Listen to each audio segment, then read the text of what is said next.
इधर ईरान और इजराइल के बीच युद्ध का दूसरा अध्याय शुरू हो सकता है। ईरान में युद्ध की तैयारियां शुरू हो चुकी हैं, जिसकी वजह ब्रिटेन, फ्रांस और जर्मनी के प्रतिबंधों को माना जा रहा है। दावा है कि इसके पीछे डोनाल्ड ट्रंप का हाथ है और इन प्रतिबंधों के बाद परमाणु समझौते की सभी उम्मीदें खत्म हो चुकी हैं।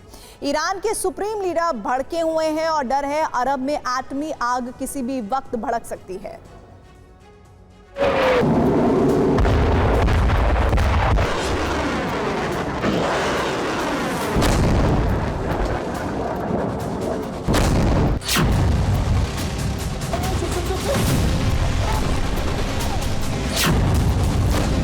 ईरान इजराइल युद्ध का चैप्टर 2 किसी भी वक्त शुरू हो सकता है।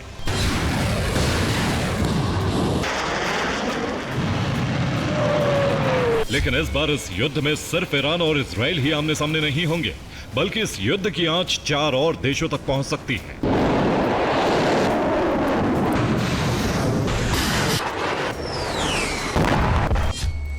ईरान इजराइल युद्ध में अमेरिका, रूस, चीन और उत्तर कोरिया भी शामिल हो सकते हैं। यानी इस युद्ध का दूसरा चैप्टर दुनिया में तीसरे विश्व युद्ध की शुरुआत कर सकता है।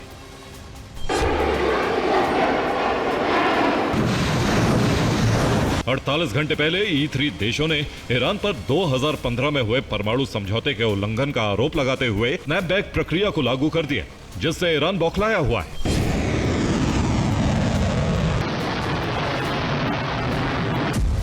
ईरान न सिर्फ अमेरिका बल्कि यूरोप को भी गंभीर अंजाम भुगतने की धमकी दे रहा है। ईरान के विदेश मंत्री अब्बास अराक्ची ने अपने बयान में कहा, E3 देशों का फैसला ईरान IAEA वार्ता को कमजोर करेगा। यह विश्व की शांति और सुरक्षा को खतरे में डालता है। UN में ईरानी राजदूत अमीर सईद इरवानी ने कहा, E3 ने एक शर्तों से भरी अवास्तविक योजना पेश की है। हम धमकी या दबाव में आकर बातचीत नहीं करेंगे।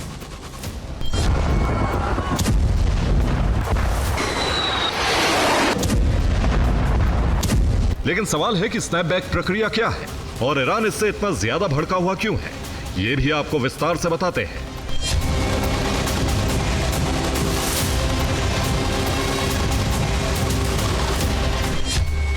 साल 2015 में JCPOA समझौते पर ईरान ने हस्ताक्षर किए थे। JCPOA को ईरान परमाणु समझौता भी कहा जाता है। स्नैपबैक प्रक्रिया इसी समझौते का एक हिस्सा है। अगर ईरान JCPOA समझौते का उल्लंघन करता है तो स्नैपबैक प्रक्रिया को लागू किया जाएगा। इसमें ईरान को 1 महीने का वक्त मिलेगा। अगर इस बीच ईरान से कोई समझौता नहीं होता तो ईरान पर UN के सभी प्रतिबंध दोबारा लागू हो जाएंगे।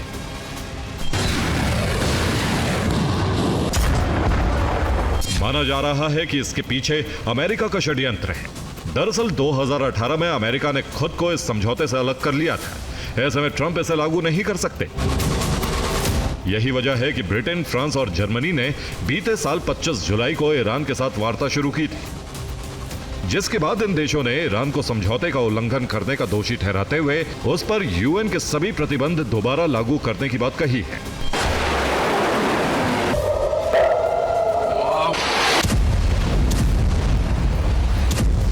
अब माना जा रहा है कि ईरान कोई बड़ा कदम उठा सकता है।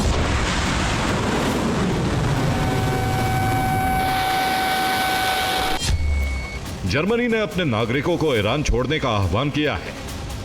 साथ ही अगले आदेश तक ईरान की यात्रा नहीं करने की एडवाइजरी जारी की है।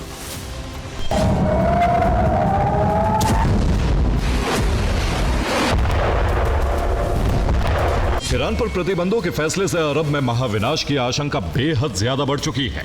E3 देशों के इस फैसले का रूस विरोध कर रहा है। रूस ने अपने एक बयान में कहा, हम ईरान पर UN के प्रतिबंधों की निंदा करते हैं। परमाणु समझौता टूटने का पूरा दोष ईरान पर मढ़ना बेतुका है।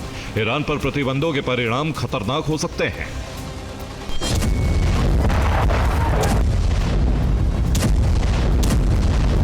इधर अरब में युद्ध की आशंकाओं के बीच अमेरिका ने ब्राइट स्टार 2025 युद्ध अभ्यास शुरू कर दिया है, जिसकी मेजबानी अमेरिका और मिस्र कर रहे हैं। इस युद्ध अभ्यास में 40 से ज्यादा देश शामिल होने वाले हैं।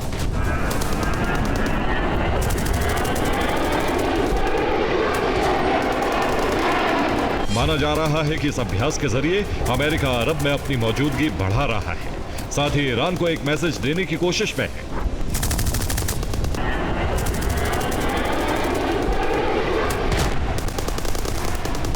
सिर्फ अरब ही नहीं, अमेरिका अगले महीने जापान के साथ भी युद्ध अभ्यास करने जा रहा है।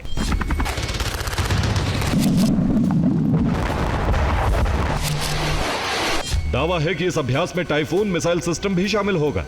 इसे अस्थायी तौर पर इवाकुनी बेस पर तैनात किया जा सकता है। यहां से इसकी रेंज में पूर्वी चीन के कई शहर होंगे।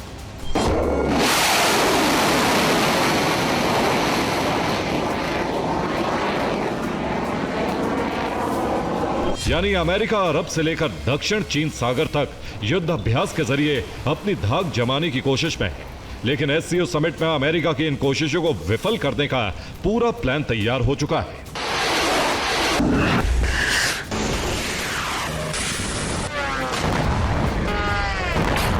शी जिनपिंग, राष्ट्रपति पुतिन, उत्तर कोरिया के सुप्रीम लीडर किम जोंग और ईरानी राष्ट्रपति इस सम्मेलन में एक मंच पर होंगे।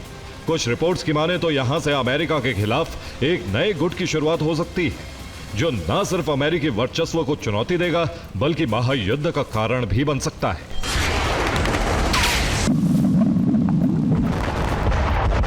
Bureau report, TV9 Bharatvarsh.